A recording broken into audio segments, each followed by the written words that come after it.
One of the things I think is fascinating that you were talking to me about, by the way, Osama from CenterDC, a guy that honestly, you've really become a good friend of mine. Thank you so much for joining the podcast, brother. It's a pleasure to have you. Pleasure to be here. I have never been on a podcast before. Yeah? Yeah, You got the voice for it, man, by the way. Like sometimes you say things and I'm like, that's such a pleasing way that you just said that. I feel like you're just being nice to me, but I'll take it. Nah, man. Keep complimenting. No, I'm kidding. No. I mean, bro, one of the things that you're doing that I think is amazing is that you're trying to solve the marriage crisis. Can you tell me a little bit about that? What are you trying to do here? Absolutely. I could talk about this for days. All right. So, in my experience, and like I've been working with CenterDC for, subhanAllah, it's almost 10 years now. So we've been like supporting millennial Gen Z Muslims for close to a decade. And I've just noticed this persistent, challenge with people trying to find their ideal spouse. And so, in my experience, sometimes we think like, okay, well, what are you doing wrong and that kind of thing. But if everyone is having trouble, that's not an individual failing. That's like a bigger systemic issue. And so, I want to say it was about 2 to 3 years ago. It was during the pandemic. I was talking with my wife, her best friend, our director of wellness, Maya, and her husband was my best friend, but that's neither here nor there. And we were just talking about kind of this persistent challenge that we were observing, right? Like Samaya is a therapist that works with Muslim women who also have trouble. And one of the things they were mentioning to her was like, it's hard to get married. And I thought we need an alternative way to tackle this problem. And in my mind, there's always a solution. We're attacking it from the wrong direction. And I thought we don't understand the problem well enough, so we need to go hard. Like outside of the box thinking. So we came up with a contest. We decided we would give the community $3,000 if they could come up with the solution to the Muslim marriage crisis.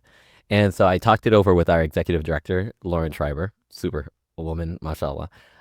And we decided that like if we could get 10 people to come up with like 10 different novel ideas for how to tackle this, that would count as a success. So we came up with the requirements, we advertised it on our social media accounts, all that stuff. And it was crazy because like we set a deadline and we're like, okay, send us your proposals. And like the day that the things were due, I'm watching and we've gotten like 1 or 2 emails and I'm like, okay, do all of this work just, was it a failure or was it a waste of my time? And then like 5 minutes before, not like more and more proposals came in. And so even though Lauren and I thought like 10 proposals would count as success, we got 40 in like the last like few minutes of eligibility. And so then we had to read them all, but we read them. We surveyed the community about them. We had focus groups. And inshallah, I know this is a lot. This is probably way more detail than you were asking for. No, But all of this comes down to like we have this alhamdulillah like a pretty robust body of knowledge from this population about what they think is the reason that it's harder to get married, what things are frustrating them, and ideas for how to fix it. like And creative avenues and ways for them to solve the problem. And you precisely. got 40 different Yeah, community 40. members. It was fantastic. And it's like people come at it from all the different angles, right? Some people are like, my experience is like I experienced racism. Some people are like, you know what? I like the problem wasn't in anything I did. It was the way my parents raised me. So we just have lots of different views of the problem now. And inshallah, hopefully we'll be able to like our plan is to publish it in early 2025. So just the whole community, inshallah, can benefit from it. Super excited. And you said you collected data. Can you tell me about this? Because this is fascinating how you did this. I'm glad you think so because I am a nerd and we'll talk about this kind of thing forever. All right, so the first step was again the 40 proposals. We gave them to a team of judges that I brought together, alhamdulillah, and then the judges rated them all based on just a set of criteria. The criteria were like how well you understand the problem, the specific like subset of the community, if it's for all Muslims or if you were kind of targeting it a little bit better. Things like how innovative it was, if there were risks associated with your ideas, then how well did you mitigate the risk? Like we gave them a lot of evaluation criteria. There were 5 in total. And once the judges selected the top 7, then we made those 7 available to the community and had them vote on the ideas. So that gave us a second form of data because whenever people voted, we also asked them to like answer a quick survey, so we had their demographic data. So now we can say things like people of this age group liked this one the most, people of this gender like that one the most, and that just, again, it gives us a better understanding of what resonated with whom and why. And then, sorry, I just realized that it was only one phase. After that, then we had focus groups, and mashallah, we have a really good member of the community who's just an expert of running focus groups. So we ran 4 focus groups to have like slightly deeper conversations and have people talk about the different ideas and why they liked one versus the other. And then the final phase was like individual interviews. So I've been talking to members of the community about like in depth what is and isn't working for you in the marriage market. It's a lot. So this podcast will probably be released after you release your findings. That is what I'm hoping. What was the winning solution? Yeah, so the one that won, it was called like a I can't remember the exact title of the proposal now, but the all of the proposals fell into one of 4 categories, right? They were like, you need to have some sort of educational program to teach people to be better prepared for marriage. 2, they were like, you need to just have a better singles event model, right? Like singles events work, you just need to tweak them in this way or that way to make it more effective. The third one was you need to invest some sort of resource. So that's like hire a matchmaker for every masjid or build an app to make it more easy for people to find each other. And then the 4th category was like more philosophical. It wasn't any like specific actionable thing. It's like we need to change the way we think about divorce, or we need to change the way we think about relationships, those kinds of things. So those are the 4 categories. The winning one kind of combined the 3, and well, not all 4, but like combined a lot of them. It's like we need to invest in community education. We need to simultaneously like have a team of people that support it, and so on and so forth. It'll actually be in the book, so you can get all like 7 pages. No, it was 5 pages. The limit was 5 pages for all of them, but you'll be able to read the entire thing when we publish the findings. But it was just a synergy of all of those things. And if I had a single like take home message for people as it relates to all of this, it's that like we need a holistic approach. There is no single intervention that can solve a problem for a community as diverse as ours, right? When we say like, why aren't people able to get married? It's like for a million reasons. The reason I might struggle to get married, I'm not happily married, but like, you know what I mean? Like the reason one person may be struggling is totally different than the reasons for another. So we need tips to help men prepare themselves. We need tips to help women prepare themselves. We need things that the community can do better. And in the same way, you wouldn't expect like you can't, I don't know, you can't get in shape just through exercising without like managing your diet or managing your environment. In the same way, we can't expect to just solve a problem by only attacking a piece of it. If we don't look at this more holistically, the problem will persist. And that's the major finding. And then this has lots of recommendations for how we can attack it from every perspective. It sounds like the ultimate issue with the marriage crisis is the infrastructure. I was talking to a Chinese medicine guy, Dr. Han. He was my last episode, and before I took a break, a hiatus, and one of the things he said is he was talking about the likelihood of a neighbor meeting another neighbor if there's a road. And then it even decreases on how much traffic goes on this road and the width of the road. Exactly. Itself, right? So this also applies to marriage, where how likely is it for 2 people to meet if they live in a certain suburbia or a certain city where the roads and the shops and the community and the masjid are built, even the way that the masjid is physically built, and either invite for people to meet each other or be uninviting for that. Absolutely. And yeah, that's a great distillation of like all the my word salad, right? It's just environment matters a lot. There are lots of things that increase the likelihood, right? Like you can't set up a masjid in a way that guarantees 2 people meet each other, but you can absolutely think about how we show up in community to make it more or less likely. Like, and I mean, there are just so many like little data points there, right? Like you said, if people never get to interact with each other, they won't even know that each other exists. That's the kind of thing that comes out. And like, how can we balance the Islamic need for modesty and like, you know, protecting people's haya or again like modesty and so on and so forth, but with the practical realities of people need to get married. People need to feel comfortable enough with each other to want to get married. People need to physically see each other and talk to each other. Right, ideally, right? Like, and for so many reasons, like, I mean, the other challenge that's really fascinating is our community is just alarmingly diverse relative to other populations.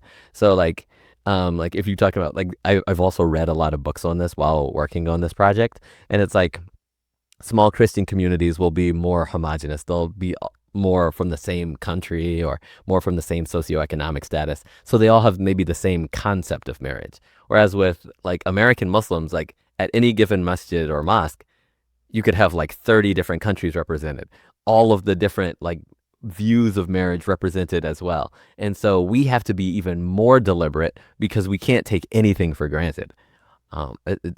It's amazing.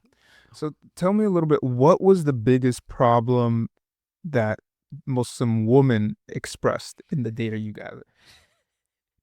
SubhanAllah. All right. So, I mean, the term that came up a lot was like men need to be more emotionally intelligent. But when I like dig into that deeper, because I feel like that's a surface level answer, what I would like, what I'm observing was that like we have this cultural divide that is forming between the way men are socialized and the way women are socialized, and it's making it so that in what in previous generations would have made lots of people like compatible with one another, it's just becoming less common.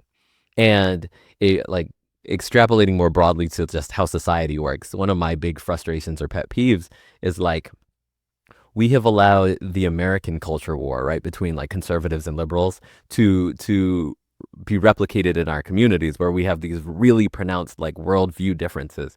And it's like if you see the world this way, then there's no scenario where I could ever see myself being married to you, and vice versa.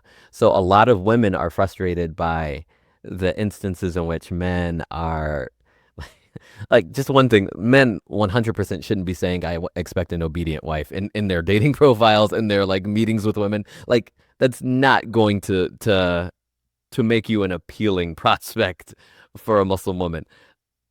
The dynamic has changed substantively to the point where like women don't need to be married to you in order to be able to afford a home and so on and so forth. So when you say things like I want my wife to be obedient, you're just broadcasting that maybe you don't feel comfortable with all of the freedom that she has like fought hard to obtain. Even if that's not what you mean.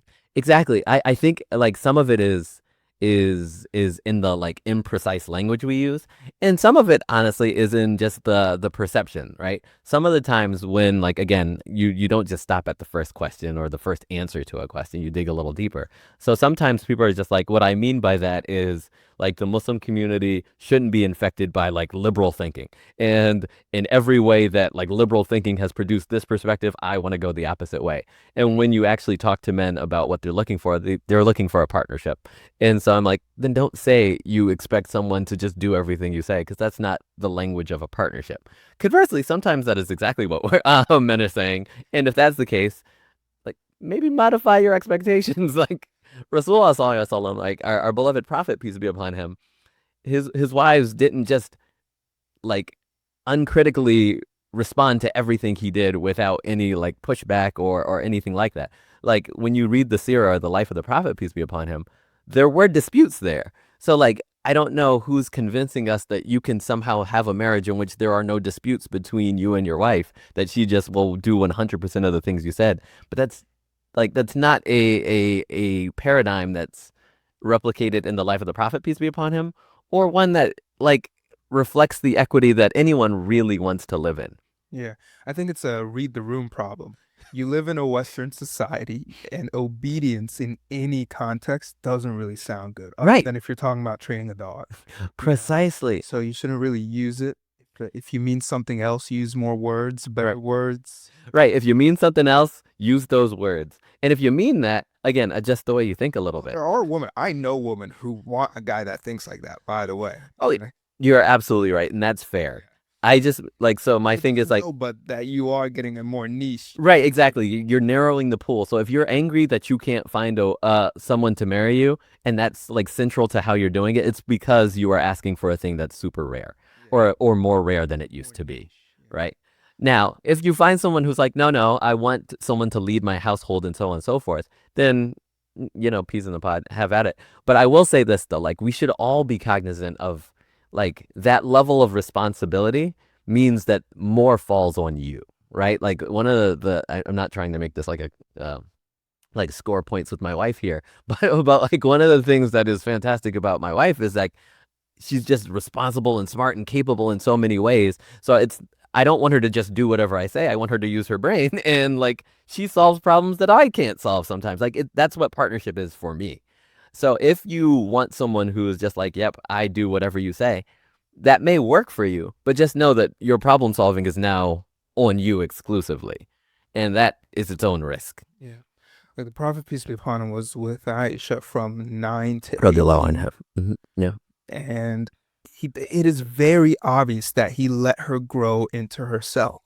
He didn't try to stop her. He didn't try to manipulate the situation. He didn't try to groom her, or anything like Yeah. that. He let her grow into the woman she wanted to be. And you could tell that she was a very Opinionated and she had her own opinions. right.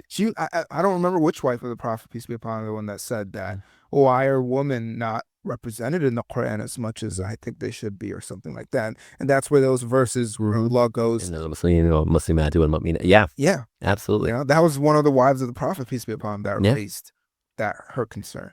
So what was one of the okay, so the main, let me try to sum up what you just said there. The main problem that you found on Muslim woman's side is this actually, I don't want to put words in your mouth because it's going to sound bad, but this almost extreme ideology and thought where they, well, not extreme, but these polarized Yeah. views of life. Yeah, like the incongruity is getting sufficiently pronounced where even though like I might know 50 women and 50 men, it's not like there are 50 potential pairings there, right? Because what women want is sufficiently rare and what men want is sufficiently rare that for each of those people, it's not like each person could potentially meet with all 50 of those other people. It's like there are only 7 people in that pool of 50 that would actually work with what you're looking for. So that's a growing problem that we need to track. And I could devote like pages to that as a concept. So what do you think, or what are you saying that women are looking for that's sufficiently rare? The reason we're starting with women is just ladies first. We'll get to the men afterwards. Sure. I mean, like, I like the this thing is all based off your data. You're not yes, just like, yeah, this is an Usama opinions. yeah, this is no sense Like opinions. conversations, again, focus group content, it's responses like votes on proposal, all of those things, right? Yeah. Um, like again, women are fully autonomous human beings, right? Like they're adults who have gone to college and so on and so forth, and just have visions for their own life. Like they are hyper aware of when your language and your behavior indicate that you are trying to deprive them of some of that autonomy. Like they are very, and like we know this, like just more broadly, the data supports this, right? That women are in physical danger in many ways that men aren't. So women have to be more cognizant of that when they're like doing spouse selection, right? They're looking for the overt and maybe more subtle signs that you might be abusive, that you might be dishonest, and so on and so forth. So it's like she says, I went to college, I have a good job, I live, like I can support myself. All I need is somebody who wants to be like a teammate of mine, not somebody who thinks they're going to come in and tell me like what my life should look like. I kind of have a vision of that already. And so like, I mean, again, this is trying to distill a lot of information into kind of a singular thing. But the example I used in a conversation with some people, and I had to give a presentation on this, is like if I offered you a really good job and I was like, it pays 6 figures or 7 figures even, right? Like it comes with great vacation time, work-life balance, all the things you want, but I expect total obedience from you. You'd be like, So is this the thing? Is it obedience? Is that the thing? well, like obedience is like the most overt way it shows up, but the idea being like if you're trying to, I'm not trying to overstate this or use a really dramatic piece of language here, but like if I get the vibe that you want to enslave me, I'm not excited about that relationship, even if there are inherent benefits to it. You see what I'm saying? Yeah. It's like, oh yeah, fantastic benefits, blah blah blah, blah. But like total, like anything that makes me think, wait, that's low key a red flag. So like women are just aware of that. Um, then the other thing I think is it's not like a secret that this shows up a lot. Like women are often driving towards a marriage, and some men that they interact with, whether it's on the apps or in the dating, like the matrimonial events or whatever, they're there for more physical, immediate relationship, and like that's a more common thing that Muslim women will encounter, and obviously that when that occurs is also a major incongruity. So I've talked to Muslim women who are like, I'm here trying to find a Muslim husband and have a halal relationship, and the comments that men are making sometimes, and obviously this isn't representative of all Muslim men, but that's another thing that they are frustrated by, for sure. At the Ansari podcast, one of our closest partnerships is Muslim Professionals. That's because they're a free community connecting thousands of Muslims across the United States, working at places like Google, Apple, and Spotify. Their vision is to connect the Muslim world, whether that's help finding a new job, exchanging business ideas, forming partnerships, or just making new friends. Sign up at muslimprofessionals.us for free. Let's grow together, win together. I've teamed up with Pomeroy, a full-service marketing agency founded by a Muslim businessman with over 20 years of experience. Whether you're building your business, improving your brand, or running a nonprofit, Pomeroy will help you improve your revenue, increase your return on investment. Visit pomeroy.com/Ansari and get a free consultation today, or just mention the podcast and you'll get a free consultation. Okay, so let's go to men now. What was the number one issue you found that men are facing in getting married? So a lot of men, and like this is again right from the interviews portion, men are frustrated that women are saying things like, "I need you to make X amount of money because I don't want to work," and like sometimes the language, like this comes up a lot. Men feel very judged for the fact that they're not like just the term that one guy said was like, you got to be balling out to even be eligible of getting married, right? Like high six-figure salaries or something like that, things that are very unattainable for a lot of people. Men feel like very like clearly objectified in that if I don't make enough, then I have no shot at attracting a woman. um and that was a recurring theme in my conversations with men about the challenge of getting married. They felt judged for not being as far along in their careers, and they felt, like I said, objectified in that they were just being seen as kind of a source of money that you need to make a certain amount of it, or honestly, you're not even worth consideration. It came up over and over and over again. Interesting. Yeah, I've never heard unfortunate. before. Okay, what else? So another one, the apps tend to do this a lot, but like it sounds like cliched, but like judging men based on their heights, not popular. Guys don't like the idea that unless they're 6 feet, or again, it's not something that's being communicated to them overtly, but they describe how like the shorter men don't get as many matches on apps as their taller counterparts. Um, they just feel like that's another area in which they are consistently judged. They also, yeah, that was the biggest one. There were definitely instances where men expressed like a general frustration with like for lack of a better term, they're just like, I hate feminism, and I'm like always like, all right, let's dig deeper. What is feminism in your mind?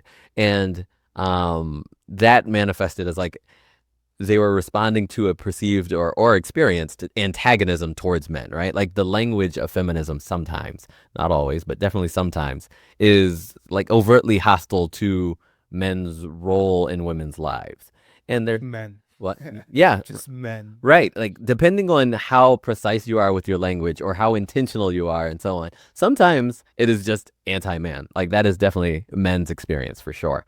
And so that was definitely a thing. Part of why, little like segue, we can come back to it. But why in my cartoon I emphasize like male female just conversation. But anyway, yeah.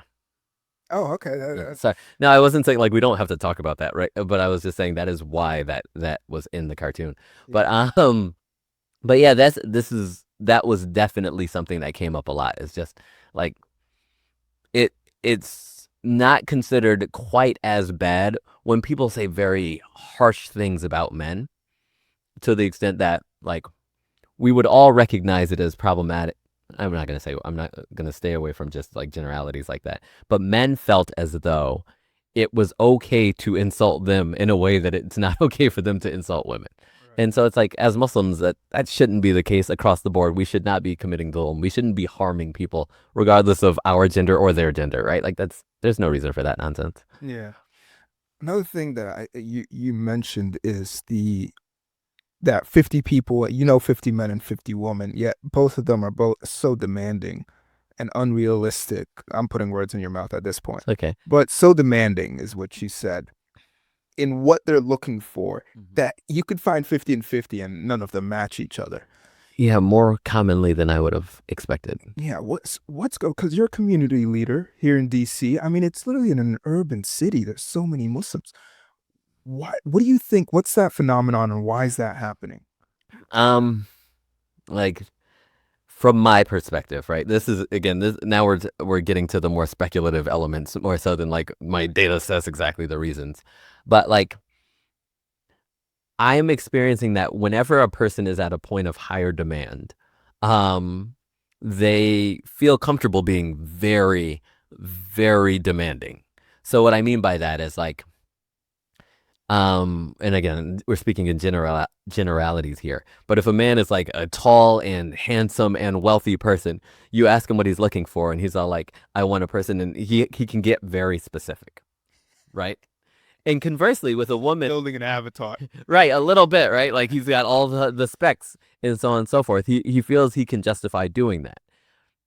And then similarly, other people, like the same thing happens on the woman's side, right? Like if a woman's getting a lot of male attention, she can afford to have a very narrow definition of what she considers marriageable. And so you could say like 80% of the women are all chasing the same 20% of men. There are 80% of men that are just not getting women's attention. And the same thing could happen in reverse. So there are lots of people in high demand and they are very demanding. And then there are people who are in lower demand who feel like completely left out. And it's because like, again, this is not like perfect causal stuff. This is just what I'm observing, but not necessarily like perfectly represented in every item of data. But like you could, and I think community leaders will have this experience a lot where like there are lots of men, but you're trying to marry a doctor or you're trying to marry a guy who's 6'5". Like, do you need to be chasing such a specific thing? If that I mean, if you got that person, I'm glad, like, mashallah, I'm happy for you. But if that's not what's happening for you, might you expand your like range of acceptable partners? And so sometimes people are really reluctant to do that. Or like one person says like or sometimes it's their parents. This is also a common thing, right? Like people have said, I was open to X, but my parents said no to A, B, and C. And so like that's the reason I'm single. It's also a recurring theme. Yeah. And so it's like, but what I've talked to sometimes is like what I've uncovered in conversation sometimes is like women will say, when I was younger, my parents were like super specific, and now they're just like, marry a man, and we'll take it. And it's like, Wow. yeah, like problematic on both ends of the spectrum, right? Like, How unjust is that? I mean, so subhanAllah, there are so many ways in which this just like we all need to do better because we're all contributing to the problem in some way or another. If you're making fun of some person in the community, whether it's a man or a woman, then you're also signaling to your friends that if they said that they found like that they thought they were compatible with that person, they would be judged. That's something that we could all just stop doing. Like there are so many ways when we're contributing to all of these kinds of problems. We all need to do better. What do you think is the root cause of this kind of thought? One of the things that I ask in like all of my interviews is like, what do you wish men, like I ask the women, what do you wish men knew about your struggles? And vice versa. When I ask women, when I talk to men, I ask, what do you wish women knew? Because some of the times, like we're operating on this assumption where like, I think I know what women want. And I haven't spoken to women about this or anything. Like I just have an idea of how I need to show up in community, how I need to present myself. And the opposite gender is like, who said that's what we wanted? It's not. Please stop it. So I also think people would benefit So from hold on. So what they say when you ask them that question? What's the most common answer? across both genders, actually. It's like they wish that people would be like softer in their judgments and not quite as eager or immediate with their dismissal, right? Like, again, going back to a man, he doesn't just want to be the guy that doesn't make six figures. He's a whole person. There are other reasons to consider him.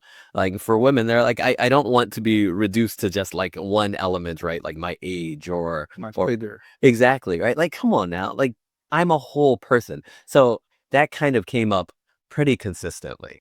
Just give me a little more time and you'll see like what I bring to the table. It's this false narrative of chemistry, right? That it's a Western narrative. I actually think chemistry, anything that comes, what Allah has taught us over and over again, and what the Prophet peace be upon him has taught us over and over again, is that anything that is immediate in gratification is probably bad for you, Mm. right? Like pork tastes probably pretty good. It's immediate in gratification, but then the subtle realities over time is that it's bad for you, right? The same thing with this chemistry thing. Everyone is looking for immediate gratification when they meet someone. And chemistry is actually better when it's built. In fact, in literally chemistry labs, most most lab experiments happen over time. They're not like in there like in the cartoons. Yeah. Right. They're pouring one thing or another, and then poof, something comes out, you know? And I think that's the issue right there. Is everyone's looking for the spark, this chemistry. And those are some of the worst relationships. They end up some of the worst. They can be very volatile. Like that isn't something that came up a lot in like my interviews or focus groups, but in the like I've also, like I said, read multiple books on this and like multiple books on marriage or finding your partner or whatever. And I'm not talking about like Muslim books. I'm talking about like one of them is by Laurie Gottlieb. It's like marry him, the keys for marrying like the good enough guy. And then there's one like called How Not to Die Alone by like the behavioral scientist who worked behind the app Hinge, right? Like they both have chapters in their respective books that are like obsessing over that spark is the thing that's keeping you single. Because yeah, like what predicts a longer term relationship isn't like I couldn't take my eyes off that person. Like, okay, that means their aesthetics are fantastic, right? That could just be like a specific wardrobe choice or like a workout routine. That doesn't tell you whether or not they'll show up for you when your parent is sick or whether or not like, you know, when you're overwhelmed, they will be a source of peace for you. Those are totally other factors. So yeah, to your point, chasing the spark, dangerous game. I didn't even know that. It's amazing. I didn't know that they spoke of this. So insightful all by yourself. There was many researchers just right there in your sorry, hit the mic. Yeah, I'm glad you did because there was a lot of sarcasm coming out there right there. The appropriate amount of second. So I was meal saying this is like our eighth conversation, man. True story. One of the things that you and I spoke about privately, and I think it's very true, and I hope I don't get you canceled here in your community, bro. These are the risks I run. Yeah. No. Is that both men and women are being fed ideas online and memes and all these one-worded tweets about if you get this type of person, say no. If you get this type of person, say yes. Or I'm just looking for this, this, and this. Mhm. But my boo is what is it? But they playing or whatever it is, right? Mhm. But like all this, and then people like take that in and use it as like Bible, man. Like use it as Quranic. And the thing is what I noticed is Americans, because they're okay with the dating life, they know things are open-ended. They know they can date someone for 6 months to a year, call it a day. Most of them are really hoping to stay, right? But their subconscious knows they don't have to stay. So they say all these things online. The Muslims intake it. And then the Americans, or the non-Muslims, sorry, I made that mistake way too much. Muslims are Americans. Yeah, you're literally American. The non-Muslims then go on to date the opposite of the people that they talk about. I know somebody that was like, man, I want this kind of person, this kind of person, this kind of person. And then he went on to date exactly the opposite. And now he wants to marry her and so on and so forth. And I'm like, but brother, you've been posting this online. And I bet you a bunch of Muslim men have been going, okay, yeah, I want that too. And so what you and I were discussing is Muslims are in the marriage mentality, Yeah, well, which is one and all, it subconsciously feels like one and done, that's what we aspire to, ideally. right? So they're like, okay, they have to meet every criteria possibly in the books before I can even consider looking at them. Yeah, we 100% like, so we are just more serious, right? Like we're more commitment oriented. Absolutely. Some of the times that translates into judging people like in the moment as though what they are right now will be them forever. And that's less than ideal, right? Like you shouldn't judge like a 24-year-old assuming he will never increase in his income, for instance. So that's part of the problem. I think the bigger like what you touched on is like the ecosystem of what people talk about online is just toxic across the board, right? Like those people aren't trying to help you form meaningful, enduring relationships that will see you through the life's ups and downs. They're just putting nonsense out there. And it's like sometimes it's just to like serve your ego, right? Like you'll never go broke telling people what they want to hear. There, it's not like those people are responsible for if you end up single as a result of it. So like that kind of thing poisons the water. But the other piece is that I do think like in one focus group I remember a sister saying like you're not even acknowledging a person may be on a journey in which they're willing to grow towards this thing that you're looking for. And she was specifically talking about like a man may have a very specific definition of hijab or something like that. And it's like a woman might be interested in like expanding the way that she practices her modesty in Islam. And it's like she don't turn me like don't reject me before we've even explored that. And so to your point, I think a lot of the time, so because we're very commitment oriented, we're just thinking in binaries, right? Like if you're not everything I need right now, then I'm not even going to consider you. It's a waste of time for us to even talk.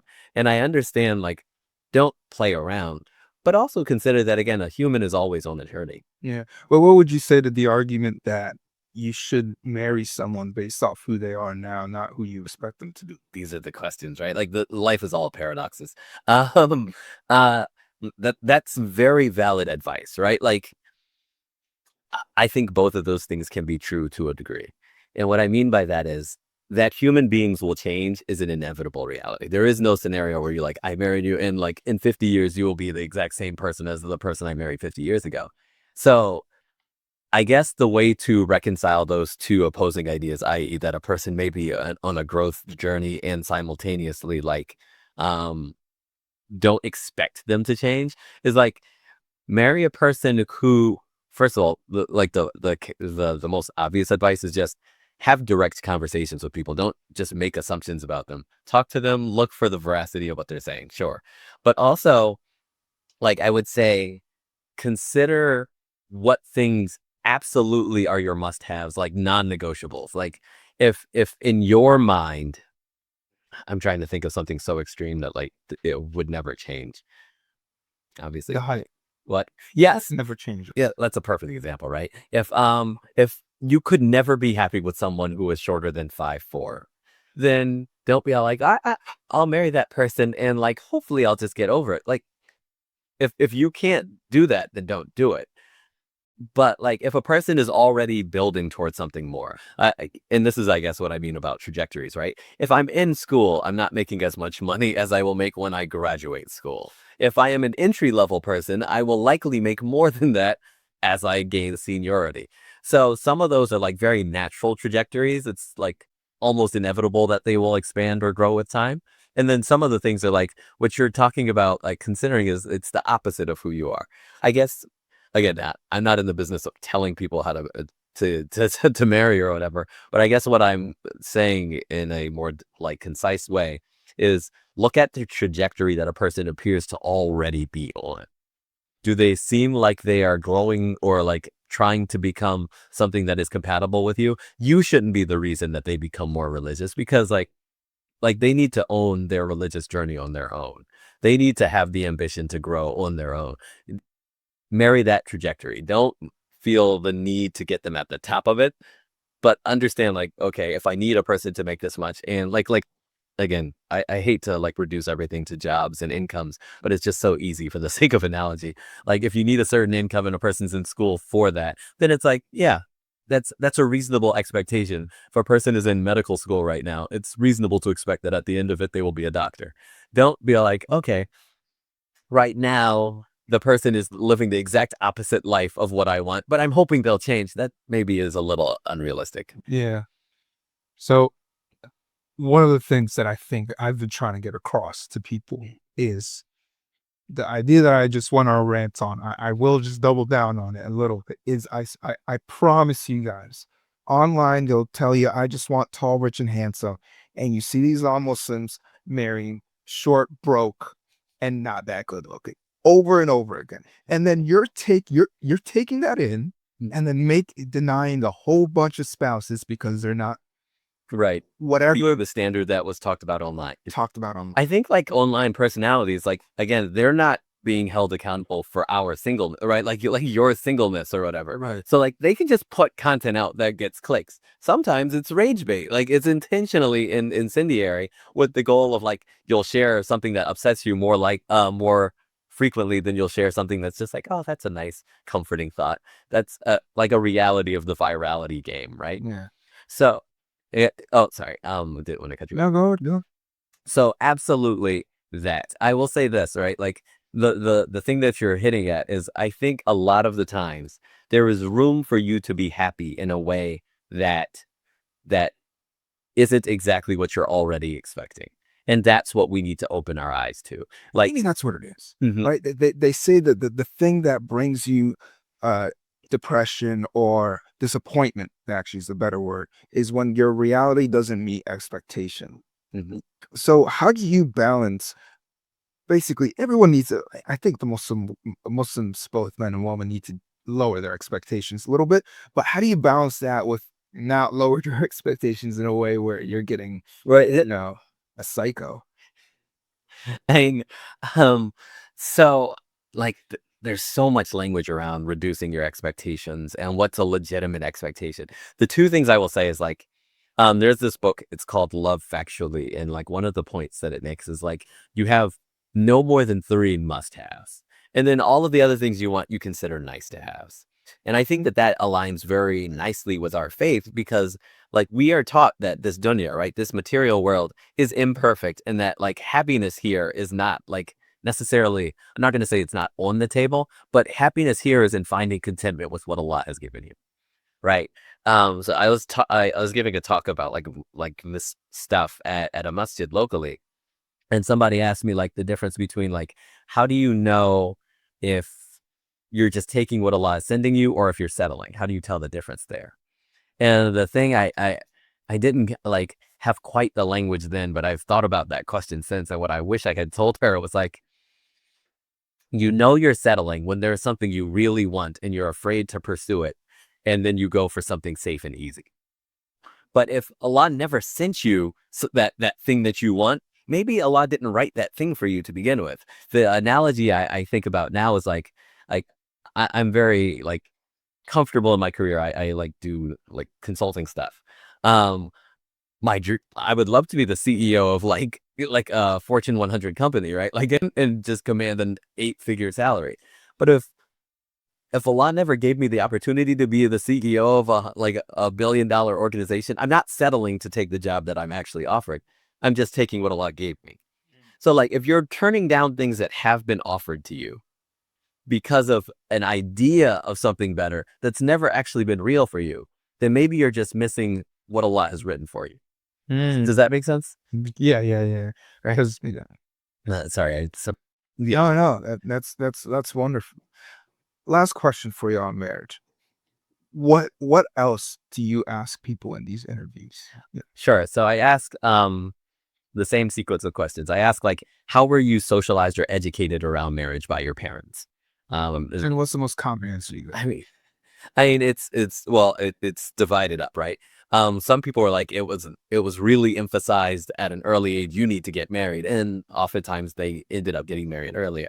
For some, it's like Muslim parents were very reluctant to actually talk about it at all they said was like, "Don't you date?" with no like alternative advice, and that's one of the recommendations. Is like we need to just grow up as a community and be able to talk to our kids about like what constitutes a healthy relationship, how to pursue that in a way that is permissible and not like in violation of our faith, and actually be helpful to the process. Sometimes like parents are weirded out by the idea. I know this sounds weird, like, but I've seen that happen multiple times where they're like, my parents just like pretended it wasn't a thing. And then when I hit a certain age, they're like, so why aren't you married? And it's like, well, you never let me even interact with anyone of the opposite sex, and now you just expect me to be a pro at like finding one myself. And so like the bigger challenge there is just like they come from environments where maybe there was like an auntie who would just make the recommendation, and maybe that infrastructure isn't the same here, or that kind of thing. But they just a lot of the times they felt let down by their parents. Is the short answer to your question. There's so many nonprofits out there all promising the same thing, and we never know which one to actually trust, which one will actually invest our money into the future of the communities that they serve. That's why I've partnered with Human Appeal USA, because they don't just react to emergencies, they invest in their communities. They don't just give to the orphan and the poor, they invest in their education, their healthcare, and their future. Not just short-term reaction, but long-term investment. Donate at give.humanappealusa.org/Ansari podcast, where you can give to humanity and give to the Ummah. I'm so excited to be bringing you guys this exclusive opportunity for Ansari podcast listeners. We've officially partnered up with Elif to back the next generation of Muslim founders. We're partnering up to launch the Elif Network, a global pipeline into startups for Muslim builders. So if you're a developer, an engineer, a designer, a writer, a marketer, or more, and you'd like to work for one of the fastest growing startups in the world today, then head over to elif.build/network-tap or press the link in my bio and apply for free today. Then I asked, like, what are red flags and green flags in your seeking of a spouse, right? What are you looking for and what are you steering clear of? Then, as I mentioned earlier, And what was the answer you got? I mean, across all of them, it's lots of different things, right? I want someone who's honest. I want someone who's kind. That is the one that everyone has the most feedback on. So it would take me, yeah. I thought you were saying kind is the most, but what was the most common answer? There wasn't one that stuck out to you? Like most common, it was generosity, honesty, kindness. Okay. Yeah. Even for men? Yeah, actually. Wow. Yeah. Like, men were like, they definitely wanted like, what's the word I'm looking for? Like the kindness showed up differently. They're looking for like not being judged, not being made to feel small, that kind of thing. But yeah, kindness, honesty. And what was the other one? Um, so, um, so like red flags, green flags. We talked about how like, what do you What was the red flags? that one, it's a little bit more varied in the responses, right? I think a lot of people are bringing, like their own personal history to that. So it's like if I was in a previous relationship and the person said, I hate all of your hobbies, then they're all like, someone who likes my hobbies, or like, they don't want someone like that. So a lot of the red flags are a little bit more diverse. The consistent red flags, like especially on the woman's side, are just like kind of the opposite of the green flags. Dishonesty, an indication that you aren't going to be kind. Yeah, right, exactly. Um, or like any indication that again you might be unsafe for though. I can't reference enough. I mean, like I can't say it enough. Women are very much tracking their safety impressions in a way that men are not, for obvious reasons. Yeah. But yeah, so then red flags, green flags. What do you wish the other gender knew? Then the last question I asked is like, okay, it's really common for people to externalize the problems, right? Men are like, women are the problem, and women are like, men are the problem. But I would ask like, what do you think among your gender are the problematic elements you've observed? And then what is the ratio of people that have those elements versus not? And so men will say like guys aren't ready when they think like they have like hyper specific attraction, like details, right? Like height and measurements and stuff like that. Like that is an indication that like a guy is just not ready.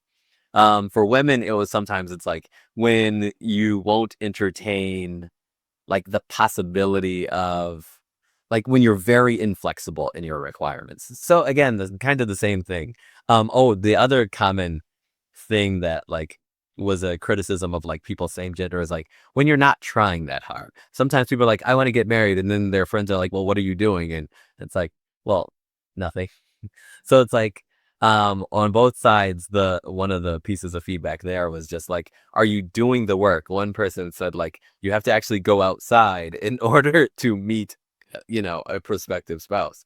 If you're not doing the work, then you're probably not ready. Like if you're not willing to do the work, then you're probably not ready. Mm. So extremely picky, Mm. but But also hardworking. a little bit, right? Like I have a very specific idea of what it takes, and I'm willing to do nothing in order to pursue it. Yeah, it's really interesting stuff. And I'm not trying to judge, right? Like it's a very complicated ecosystem. There are reasons why people are reluctant to put themselves out there. It can be like both dangerous and just like dangerous to your self-esteem, depending on how it goes. But yeah, that's a lot of the data. Mm. I like to. I have one last question for Okay. you told me that one of the phenomenons that you recognized in men was straight up just the inability to talk to women. Yeah. Can you expand on that for Yeah. It's definitely like just it is exactly that.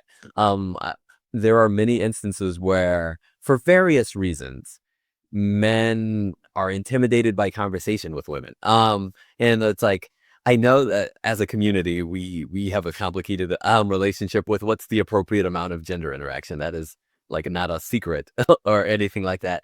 But we have to create the space where a person like you have a job, right? Like you probably don't work in a gender segregated space. You probably don't go to school in a gender segregated space. So you have to have some level of comfort because like the most like I guess telling or like obvious demonstration of this. I volunteered at like a Muslim singles event. This was actually like a year or two ago. Um, and like it was they had like one of those meetup games where like everyone's given a bingo card and you're like trying to talk to people in the like in the crowd to fill out your card, right? Like someone is from this state or someone has this job, that kind of thing.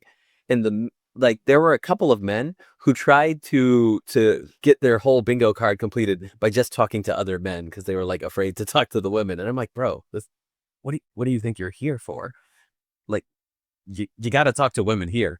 So like we have different definitions of what constitutes healthy and permissible like interaction. And I'm not like a faqih or like an like not a scholar of Islamic law. So I'm not here to tell you that. But like if you're showing up to matrimonial events, you should probably be prepared to talk to women.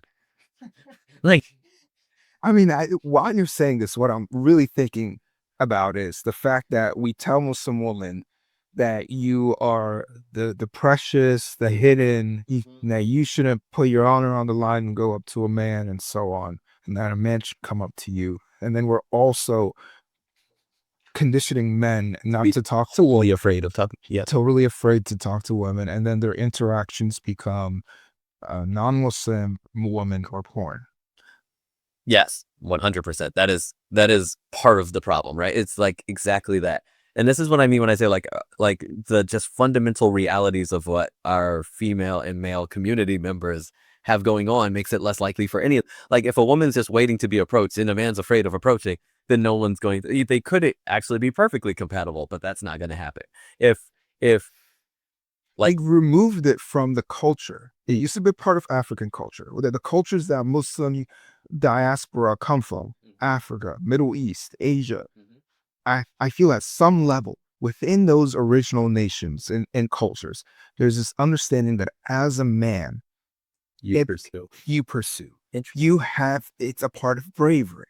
It's a part of nobility for you to have, to get over yourself, right? Or to do jihad against yourself and go up to a woman, Yeah. right? That's a part of manly. We made it in America where it's unmanly, un-Muslim to go up to a woman. Interesting. I see. I didn't know about that, like that the history and the shift. But that's, I mean, that would explain exactly what I observed in that instance for sure, right? Like, it was so peculiar. Like at a matrimonial event, you're afraid to talk to the women. Like that just blew my mind. I mean, bro, it's also like if you're always only seeing women when you're watching porn. Yeah, 100%, right? Like that, like it's training you to objectify women. Just Like you're not thinking of them as like fully like again autonomous human beings, so you don't understand that just basic conversation is a possibility with them. Yeah. You're all in your head. Like, I mean, we are not the first people to say that that's just a toxic influence on how men's brains work, but 100%, right? Like, invariably, that's going to cripple you in your ability to just have normal conversations. Yeah. With the marriage crisis and the data that you've gathered and the research, what's your conclusion? Everyone should take this seriously. Like every parent has kids that they hope will get married. Every person wants to be in a healthy and sustaining relationship, right? Like we want an ecosystem that is like just warm and hospitable to the idea of healthy marriages. So let's pour the resources into making that happen. We should be addressing domestic violence more explicitly. We should be training people to have nonviolent communication skills. We should be training people to have better conflict resolution skills. We should be creating the infrastructure where if people do need to leave a marriage because it's problematic in whatever way, it won't ruin their lives. We should be doing all the things that make marriage not a high risk endeavor for people. Like right now, there are so many structural obstacles, and all of them individually are solvable. Let's treat it seriously and solve them. That's what I would say. Yeah. So you're working on a very interesting, or you're finished after 5 years of animation. Now, I am an editor. I work in production. I do videography. I know how difficult animation is. It's the pinnacle of videography of all of this, right? Yep. Of media production. What made you? Because you're not a videographer. You're not in the media space at all. What made you make an animation? Sure. The short answer is I am a crazy person, and I have no like logical understanding of what is a reasonable amount of work for one person to take on. But so like a common phenomenon in our community, right, is like we are frustrated with the way Muslims are represented in the media. Like we're like they're always showing us as terrorists or people who hate being Muslim, or we're frustrated with the broader perception of Muslims. But we don't necessarily do very much about it. And so like just different thinkers have at different points pointed out like to increase acceptance for us culturally and to help us like communicate our values in more than just the lecture and like intellectual way, we need to broaden the way we communicate our values. And so like that idea really resonated with me. And so I thought that one avenue that would be really cool was like with a cartoon. And I am, like you said, I'm not an animator. I have no like formal training in animation or anything like that. But what I am is a workaholic. And at like right now, I work a decent amount, but there are periods in my life where I just worked like obscene. Like I averaged 80 hours a week at one point in my career, which is just nonsense.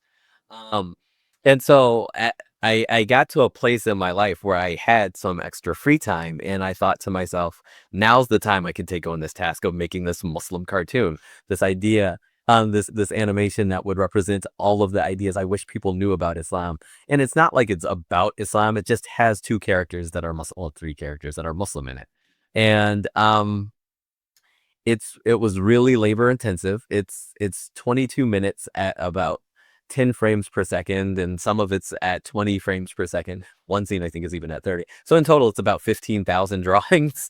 And I wrote it and animated. I quit my job in 2019, and for 6 months I taught myself to animate, and then I just went for it, and it took me 5 years. But I'm really excited about it. It is now done, and I'm really happy. It talks about like it touches on social justice. It talks on like gender challenges. It talks about like trying to make the world better. All the things I'm passionate about. What's your advice to someone trying to get into animation or video production or media? I mean, I think like my just do it the normal way. That would be my primary advice. Like What- you don't have to do all of the things. Like it's really ambitious to try to just create an entire product on your own. You know the famous saying, like if you want to go fast, go by yourself, but if you're going to go far, go together. Like find like-minded people, work in collaboration, and do great things. I chose to do this thing like kind of first on my own because I felt as though we as a community lacked the collective like imagination to take on big tasks. And the analogy I use is like if you go back to, I want to say it was like 2018, whenever like the Marvel movie Black Panther came out. Like I'm a big comic book movie person and so on and so forth.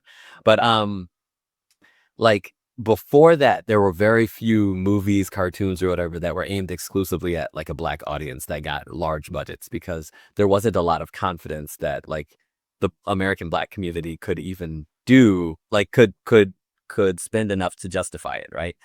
Then Marvel made Black Panther. It made over $1 billion. And you can like look this up. Like the next year, like 10 projects were greenlit. Like black girl does this, black kid does that, black man does that. Like once people saw that it was commercially viable, then suddenly everyone wanted to get on board. And so I feel like that's the same problem we have as a Muslim community. We're like, we're very reticent to do anything outside of the established things like be a doctor, an engineer, or a lawyer, like those very clear, respectable kinds of careers. And so I feel like our community would really benefit from investing more in the arts and investing more in just being creative and approaching things from a different angle. But I felt like we wouldn't get there if someone didn't like take the first steps and show that maybe it could be popular. Maybe there is an appetite for this thing that is just untapped. And like if you study like business, this happens all the time, right? Someone recognizes an untapped market. They're the first one there. And then like later it's like so obvious that, oh yeah, there's billions of dollars in that market. You just hadn't been focused on it. So like what I'm hoping is like my cartoon is very like I'm again, I'm not a professional animator. I'm not professionally trained at all. What I hope is that we will all collectively dream a little bit bigger, invest our resources more deliberately, and we could have whatever we want. The Muslim community is very well resourced. I just realized that I didn't really answer your question. So I'm going to circle back to your question.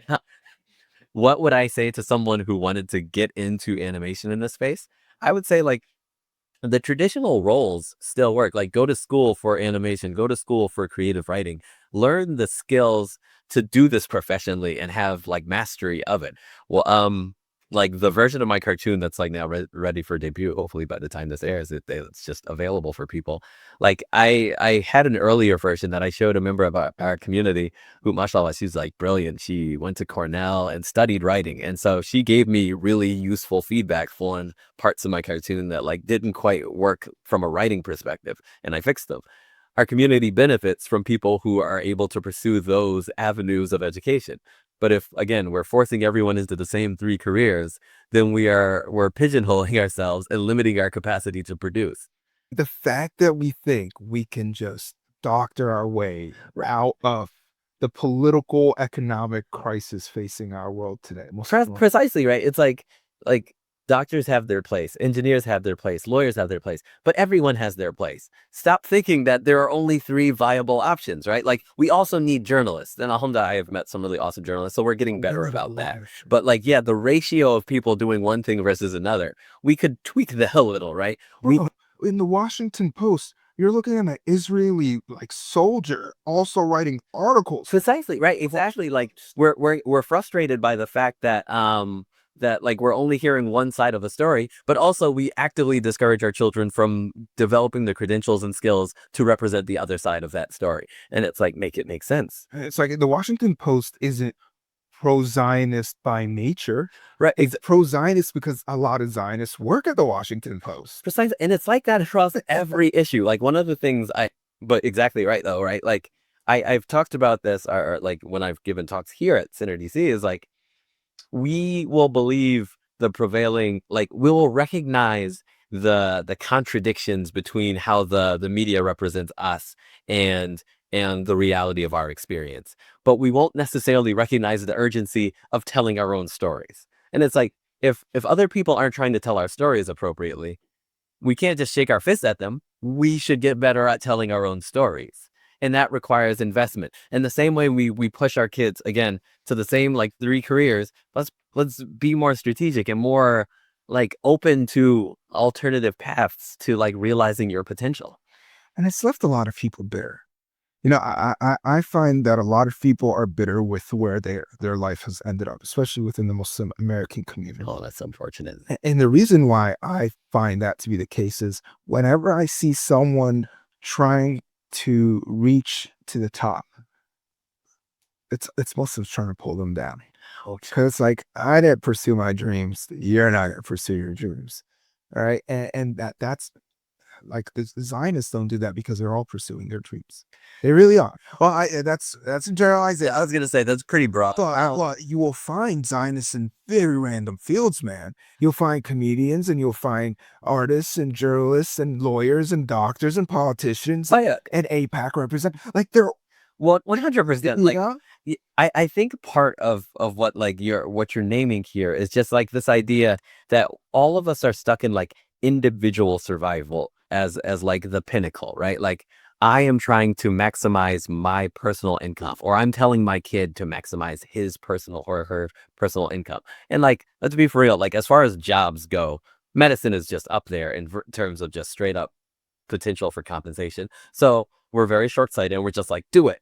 But like the broader thing, like our faith tells us that like anything we do can be worship if it's done with the right intention and done to the right ethical standards.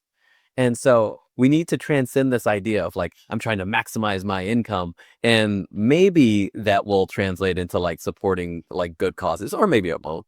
Or maybe it will just like translate into just having more money for myself and start thinking more broadly, like my career, my vocation is also a way to serve God and humanity. So let me be strategic about the way to do that in the area of most need, not necessarily the area that compensates me the best. and you know one of the things that is feeding this whole doctor, engineer, lawyer complex is the marriage industrial complex. How will I enter the complex without competing in that? Right? I don't doubt it for a second, right? Like absolutely, as I said, men are feeling the pressure of like not being worthy of marriage because they're not like in the highest earning like bracket. And it's like you have so much more to offer than just how much money you make. Yeah. And I mean, again, I'm not trying to tell women you need to settle for guys who don't have like a viable career, but also let's think more broadly about what it means to be doing honorable work. If the only thing that we're evaluating people on is things like their income, then they'll read the room and they'll maximize their income. But there are so many other ways that people can like offer things to the community and be great partners. And then the other piece of that, like this is one of the areas in which our community has made tremendous progress, right? Like if women are now earning more money, do you need the man that makes as much? Or maybe you can afford to marry a guy who isn't like the highest possible earner, but is doing really meaningful work. That's also an option. Or is going to make money in the future, like you're investing in him or her. You Precisely. know, they're trying to be a politician. It's going to take a little bit of time to get that Right. lobby money. I mean, I would vote that's not quite the calculus, But but it's okay to take some lobby money, man. It's okay as long as you're doing our work. oh, that's funny. Yeah, or they're trying to be an artist, or they're trying to be an actor or a director. Bro, Miss Marvel was directed by a Muslim adjacent woman. And she has a Muslim name. I'm not sure if she's Muslim, but she's definitely Pakistani. Yeah. Oh, yeah. I mean, 100%, right? Like, there's opportunity to make money in every field. Like, that is absolutely a fact. Now, like the broader question of like likelihood and so on and so forth. I think that's what causes parents oftentimes to discourage. Risk. Oh, absolutely. But part of and I've actually talked about this in khutbahs before, is like part of the thing that allows us to take risks is knowing that our community has our back. So because it would feel irresponsible if you're like, I have like my own family to feed or like whatever, and I'm doing this thing that only pays me 10K a year, right? Like but like if our community recognizes that we are one body, as Prophet Muhammad, peace be upon him, teaches us, then it's like, okay, someone is doing this thing that isn't hugely lucrative, but it's beneficial to all of us. Let's make sure that that person isn't like wallowing away in poverty. Can we create the infrastructure to support like strategic initiatives that are widely beneficial, but not necessarily personally profitable? Are there ways we can show up for each other so that like you're more likely to have the right outcome versus just being like struggling alone and being a tortured artist that never amounts to anything? You know what I mean? Yeah. And that's where nonprofits come. We're so good at creating nonprofits, but they're all doing the same damn thing. I'm tired of it, right? They're all going to the same places, doing the same thing, and we're not seeing any improvement. What we need nonprofits for is, for example, I was thinking the other day as we were praying, I was like, what if someone built a nonprofit where it's strictly the money that's being intaken is then given to Quranic teachers so that Quran teachers are a viable option in the United States in a capitalist society where they can be making 100K plus because all of our top Quran reciters have to go to Qatar and Dubai and Saudi Arabia to make a living. Oh man, they can't make it here. It's like, no, stay here, teach our kids because if we want to solve a lot of the problems that we're talking about when it comes to men and becoming more masculine and a lot of the problems with anything that's happening with women is a good relationship with the Quran. Let's make Quran teachers a viable career track for Muslims in America. Set up a nonprofit for that. Let's make divorce counseling a viable career choice for a Muslim in America. Let's set up a nonprofit for that. And I think Sohaib Webb could talk about that for hours. Oh, absolutely, right? Like that idea of like, and this is actually also part of our religious tradition, right? Like we know that waqfs or like, endowments for various causes, like they go back centuries. The Muslim community did that many times, recognizing, okay, this is an important like communal good that needs to be funded. Yes. So like, okay, maybe it's not super profitable to do X. There's a great Yaqeen article about, I think it's called like financing good. It's like one of my favorite articles.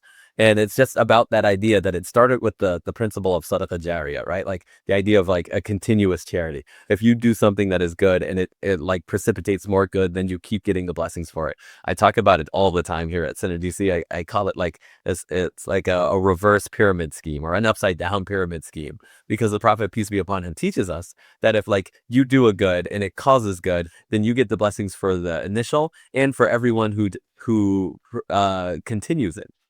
And it doesn't diminish the amount of good that those people who continue the practice do. So like if you build a well, then you get blessings for every person that drinks from it. Bringing it back to this example, right? If you create an endowment that will allow Muslim like Quran teachers to teach kids just to have a better relationship with Allah's book, then you get a blessing for all of those lessons. If you create an endowment that allows like a lawyer to protect Muslims' rights when they're being oppressed or whatever, then you get a blessing for all the work that they do.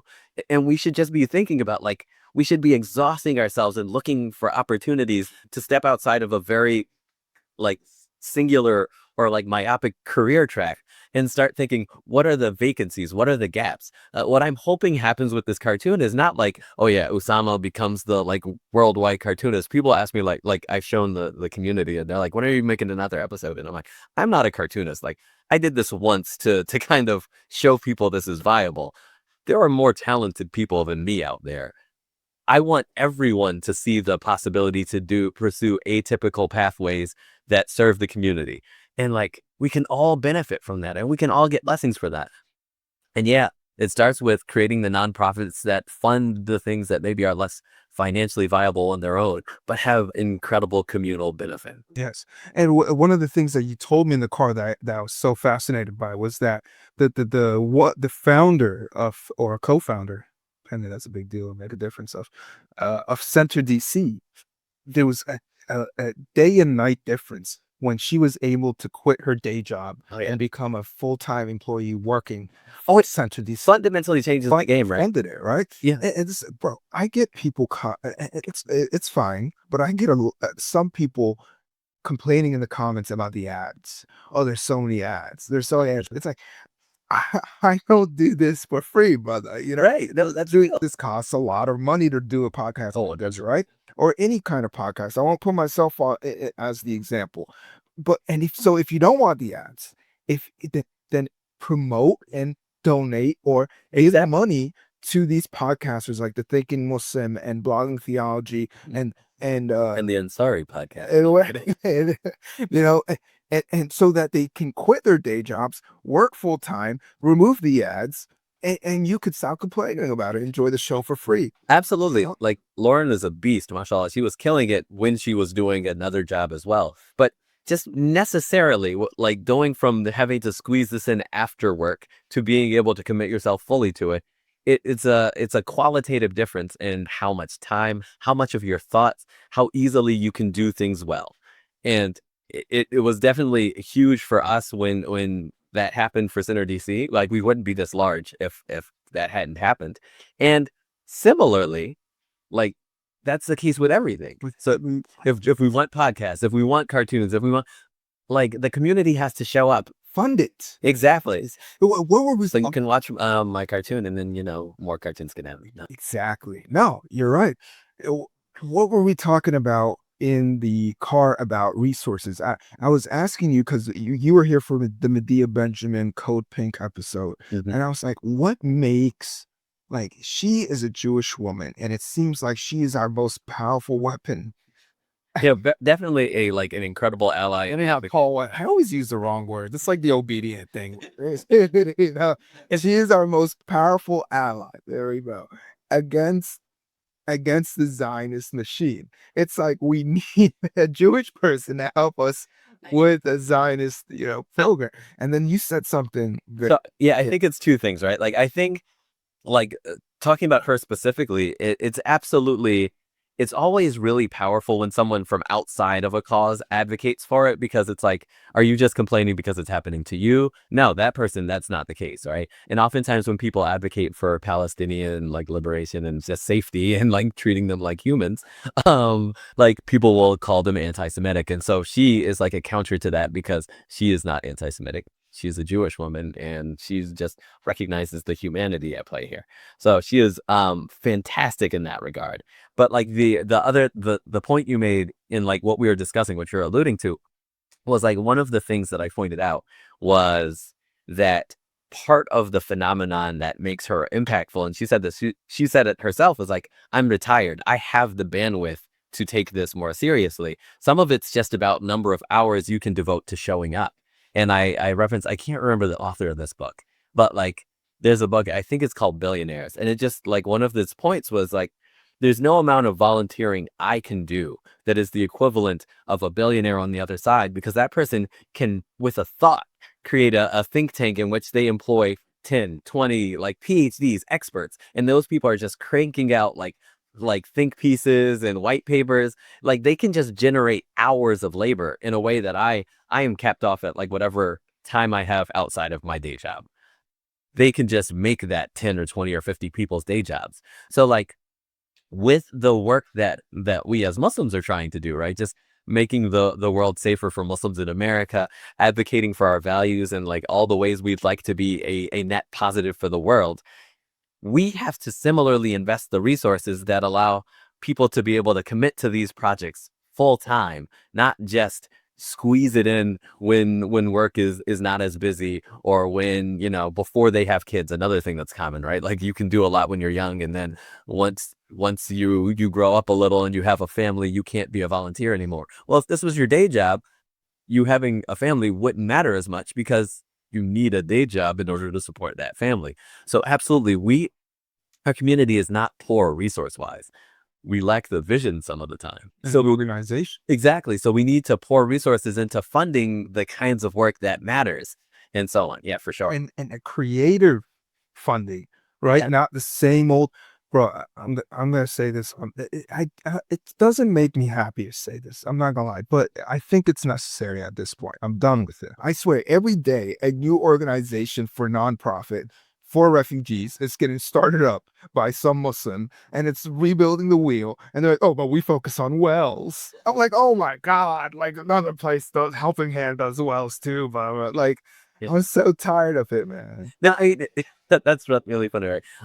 It is important and good work, and may Allah reward them for doing it. Amazing. Absolutely. Yes. But I recognize the point you're making, right? That we may be doing our local communities a disservice by focusing all of our attention across the globe when there are people under-resourced right here, right now. And If you were to resource them, you would be solving those issues. precisely, right? Yes, right now, investment here builds the capacity to have a greater global impact, 100%. Because the only thing we're fixing across the globe is what America has done, right? So why don't we? Right?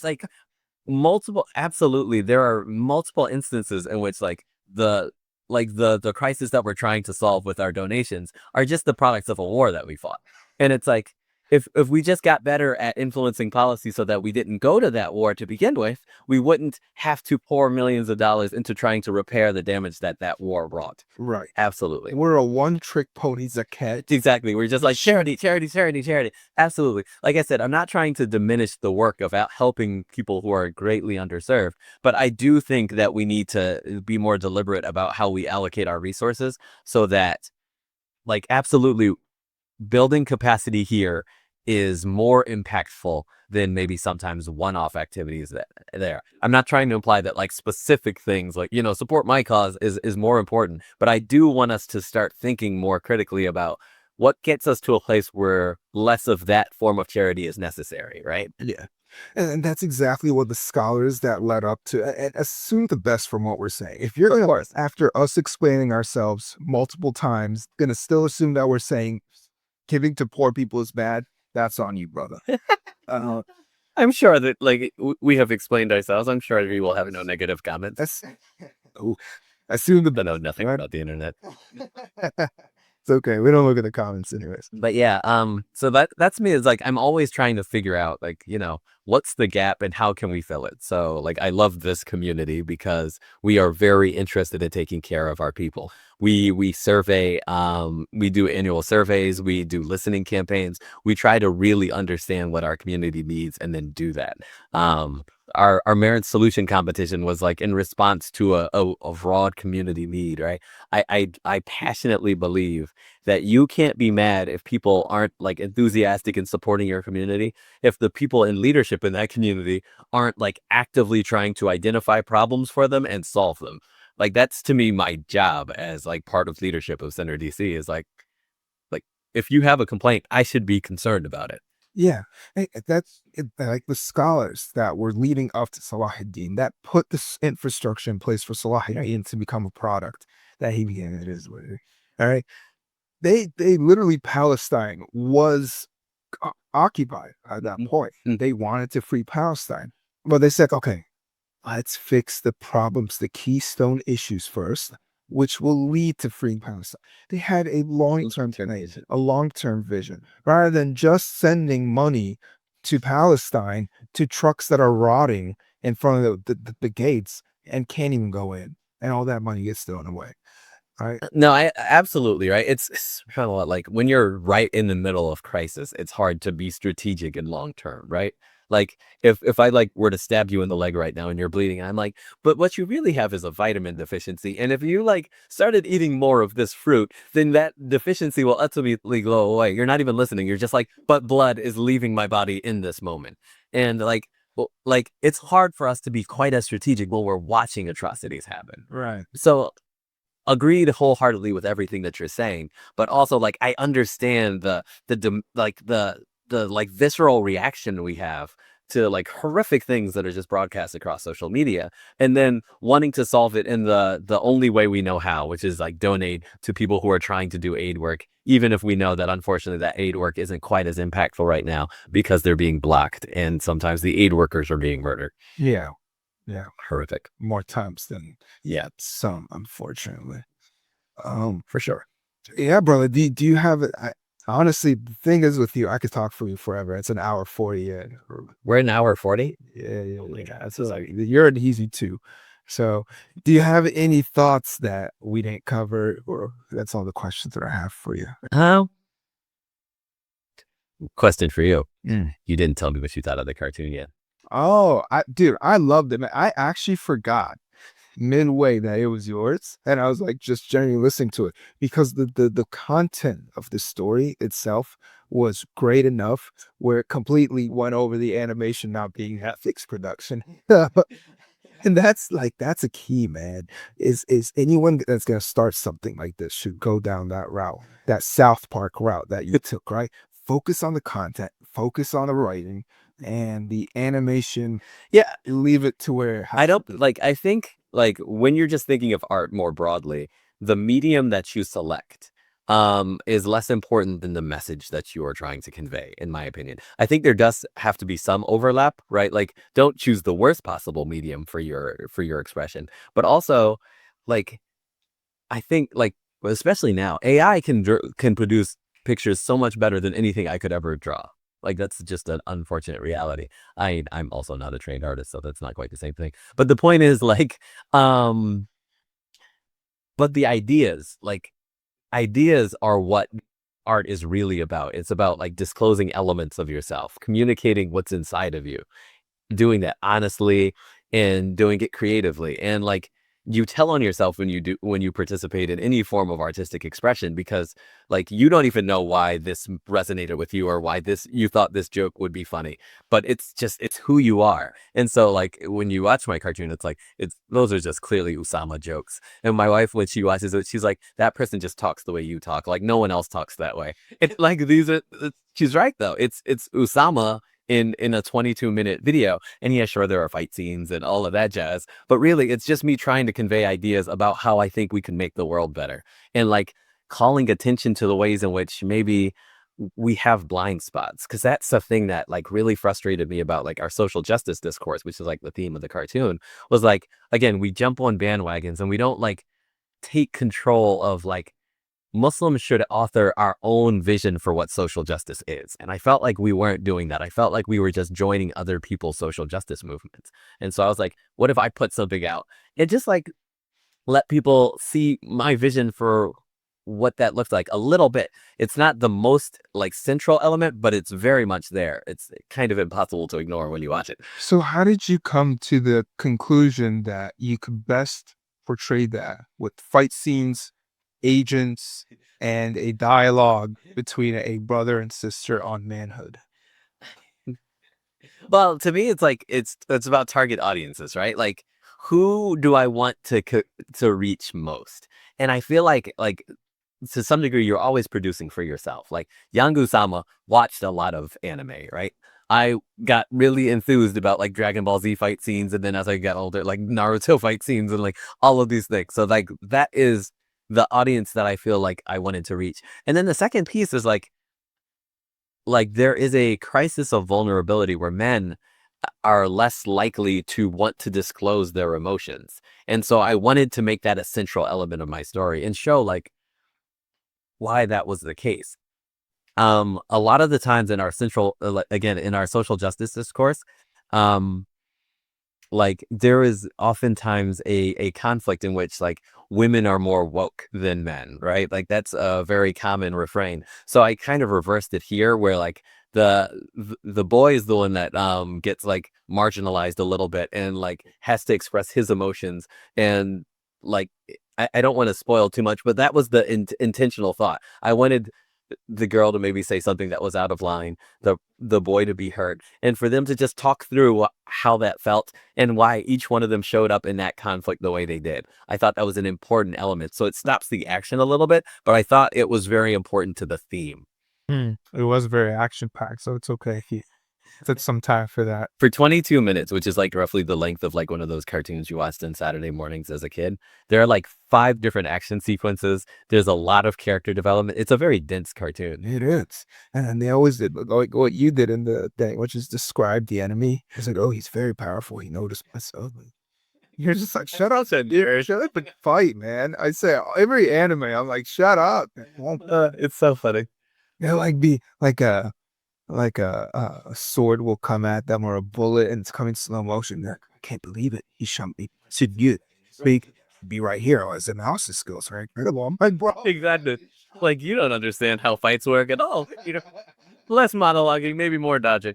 No, absolutely. It was such a weird like experience. Like I had these ideas, like SubhanAllah. It's so surreal to watch it now or to show it to people because it was in my head for years.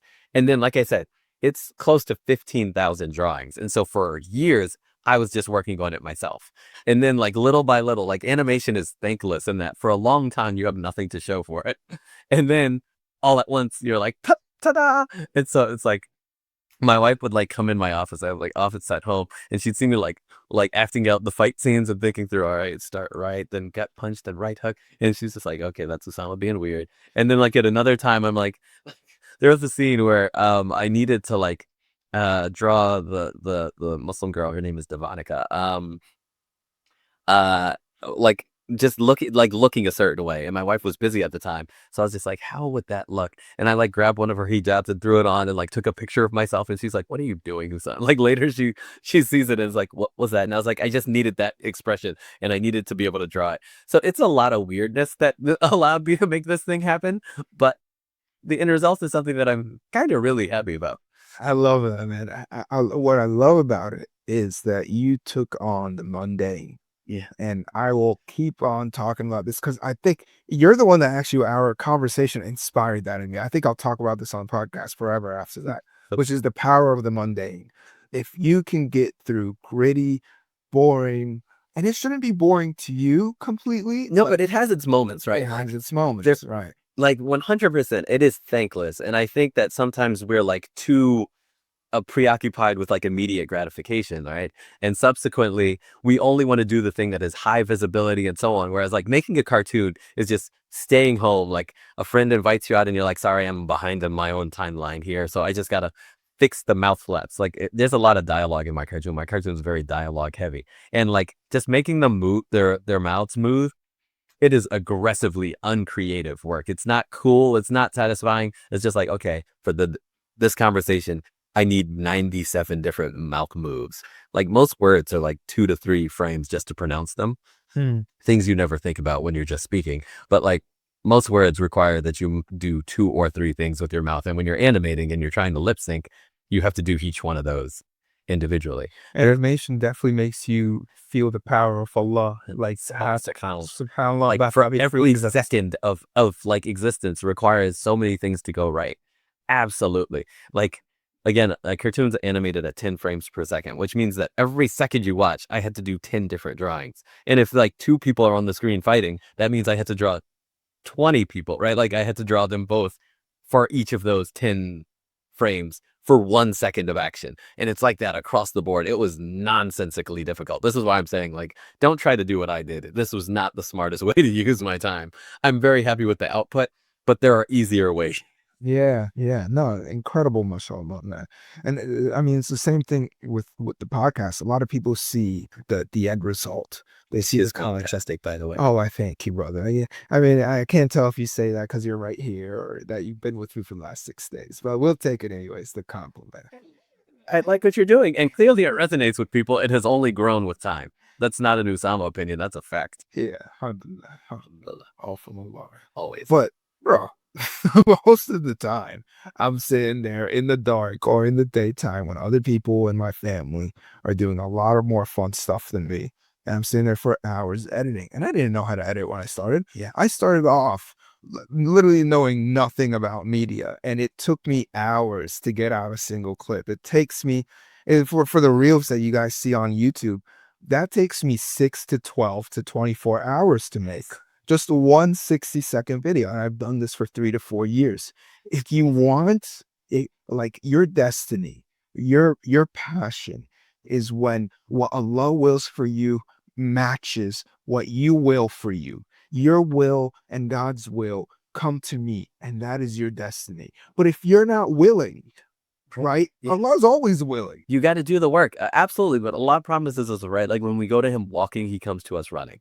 Like he's right there willing to do so many miraculous things for us, but we have to show up. We have to do the work. We can't decide, oh, that's not impossible. Anything is easy for Allah. Like set out on the path and then watch him do things like split the sea. You know what I mean? Yeah. But you have to be willing to do the mundane. You have to be willing to let your dreams sometimes be a nightmare. And that's okay. It's still your dream. You have to remind yourself that it's a dream. Right? And that's the biggest thing that I think stops a lot of people from realizing their dream. 100%, right? It's always more work than you want it to be. It takes longer than you would like it to take. And so your characters say. Right? Remember? I unintentionally make quote myself like with an alarming frequency. But again, this is why my wife says it just sounds like me talking, right? But like you have to be willing to just do the hard things over and over and over again. And like I would like X to happen, but instead I have to do Y. Or it seems like an obvious like straight shot, but then it turns out there are lots of unintended like complications. You know what I mean? And you just have to be willing to suffer through them and endure and keep pushing. But like we don't think it's miraculous when a person like gets really good grades in middle school, then gets really good grades in high school, then gets really good grades in college, then gets really good grades in medical school, and then does well in their residency, and then becomes a doctor. We don't see that as miraculous, but that was like 15 or whatever many years of just grinding it out, right? Why do we only understand the importance of grinding it out with a couple of key professions and not recognize the more obvious broad principle that consistency and dedication are always rewarded? Yeah, always extend. Exactly. That's what it's Right. it is. This is what Allah calls us to. SubhanAllah, that's incredible. So I honestly, the takeaway from our conversation is on the personal level, we have to take care of the family. By taking care of the family, you have to take care of the couple, the husband and wife, and after that, take care of the kids. So anything that has to do with that, because the family is our community, and our community is our village is our country, right? All Right. 100% scale. countries are Absolutely. right? One person scales, and then on the career end, I think from what I've taken out, and this is what Sandy Hoop said to me, it's focus. Mashallah. He is, he really is. Focus on the arts. Your arts will cultivate culture. Your culture will cultivate a mindset. Your mindset will cultivate a will, a motivation, and your will and motivation will cultivate a civilization. That's how you get to it, right? Like but you have to start with the arts. You have to start with creativity. You have to start with expressing yourself. And that's why I thought it was very important for us to talk about marriage, for us to talk about CenterDC and the community, and then for us to talk about animation and the arts. And you have embodied all three, my brother. You are a civilization by yourself. Look at that. If it were halal, I'd get that as a tattoo. No, alhamdulillah, we asked a lot of accept whatever we do, grant us sincerity and just put barakah in it, right? We want to do the things that matter and be a source of benefit for everyone.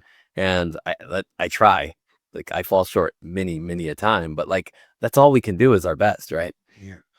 Habibi, Osama of CenterDC, thank you so much for joining the Ansari podcast, brother. It was a pleasure to have you. Glad to be here. Habibi, and thank you guys for listening to the Ansari podcast. Hey, Salam, guys. We're trying to build more studios, hire more people, and create more shows that you guys will love and enjoy. If you guys want to invest in us, then go on patreon.com/Ansari podcast and support us today.